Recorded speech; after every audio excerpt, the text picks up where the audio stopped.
Hello, beautiful people. Welcome back to our channel. Protest has become almost a daily occurrence in Nigeria.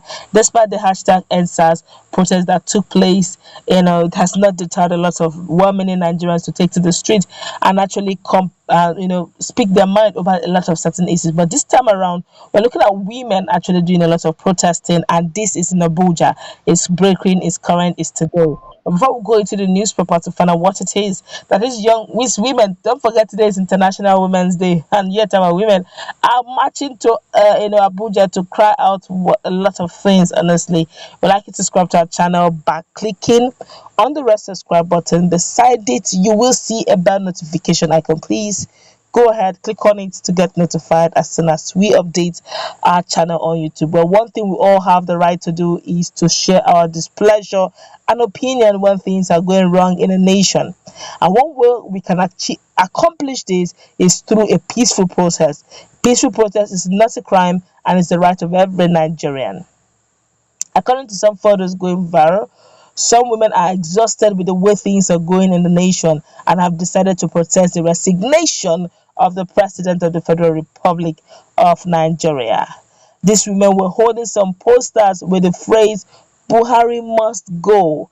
These women are protesting against hunger, hunger,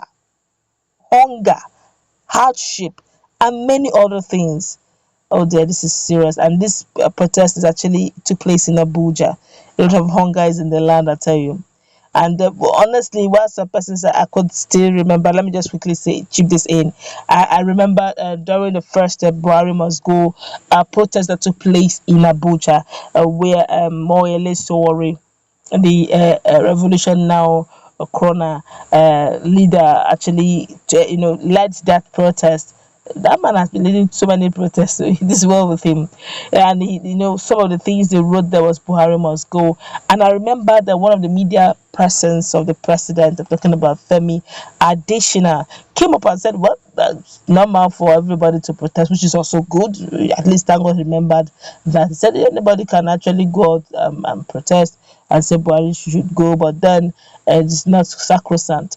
And I also remember that Femi Falana, a senior advocate of Nigeria, said it is the right of Nigerians to go on the street and criticize and share their opinion and even go and protest if things are not working. There's hunger in the land. Yes, we've been hearing things like Empower, we hear things like artisan funds, but the real people are not getting it. We keep hearing funds, looted funds, NDDC looted funds, and several parastatal, and nothing has been done to these guys who have looted the funds.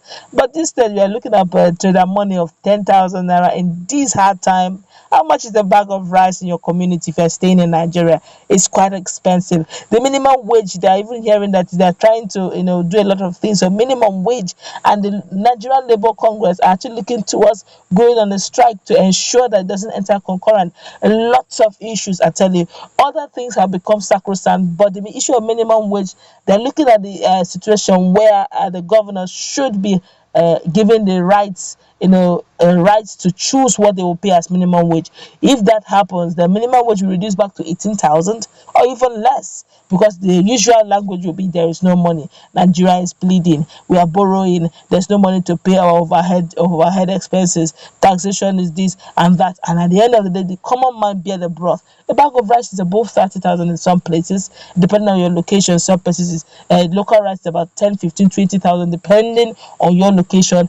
And the things that have gone up in gravity, we were taught in our days that what goes up usually comes down as the law of gravitational law of motion. But now in Nigeria, what goes up never comes back, never comes down. It actually remains up there and it keeps moving up and up. So you just find out in Nigeria, we actually defy science. We defy everything. We defy everything that is you can think of that works in other parts of the world. In Nigeria, it doesn't just work, and I don't know why. Corruption is actually the order of the day. And now the women are getting hungry. They're not hitting the street saying, look, whatever programs you're doing, you're not feeling the impact. There's no trickle down effect on us, and they're insisting Buhari should go. But the question is that possible? Who will make him go? The Senate are saying Mr. President is really trying. And then the question is, how do we go about this? Things are happening. Just maybe we have issues of negligence here and there, but how do we come out of this? Nigeria is owing very seriously. Okay, coupled with COVID-19, with insecurity worsening the situation. Now we're in a mess. How do we come out of the mess? That is the question. But a lot of persons are saying online that I just hope that these women will not be picked up by DSS. These are just women who prefer a better life. We keep hearing things. Look at what is going on in Nigeria. Bandits are having a swell time. You hear things like Gume making noise saying that they should be given amnesty for all the things they have caused, the mayhem. IDP camp is increasing. Look at the southwest. We keep hearing things like kidnapping is now an industry, not just an industry, a booming industry. And I'm wondering, how come we've not been able to track some of these guys? And how come that we have not passed it into law that kidnappers should go by death by hanging? I'm not talking about just some states. I mean, in all the federation, every kidnapper court should actually be, put into law that's going to be dead by hanging. But some of them are still coming to negotiate, like Gume is saying that they're not criminals, they're banned, and they should be given amnesty. Look at our young women, look at our elderly women, our mothers, daughters, all hitting the street. The hardship is strong. We can't deny it. Whether DSS goes to pick them or not, that's like Falana would say, is one of the prerequisites, one of the benefits of democracy. You should be able to have a thick skin to take criticism. You cannot keep working on propaganda. The question now is, what will be the next line of action? Yes, we cannot take away the fact that in the office of the vice president, we'll be hearing some economic activities he's been doing here and there, trader money, money for artisan, money for but Nigerians are just wondering. The whole issue is the accountability. Is there truly a trickle down effect to those who genuinely need this? Okay, while we are looking at giving trader money or African money, 30,000, 50,000, as the case may be, depending on how the sharing ratio or what is the yardstick for all those programs. How much is paid to bandits as ransom? How much is being given to bandits or kidnappers when they get their ransom? You can now see that if you look at it logically, banditry is a lucrative industry.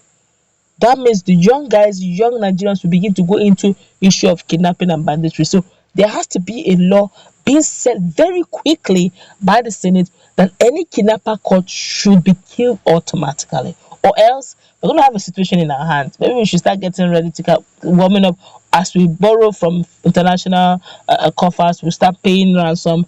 Maybe if they don't stop this now, when we're looking at them kidnapping even governors, that will be the height. So stop it now before it goes to something else. While our women are screaming insecurity, hunger, I think we should look into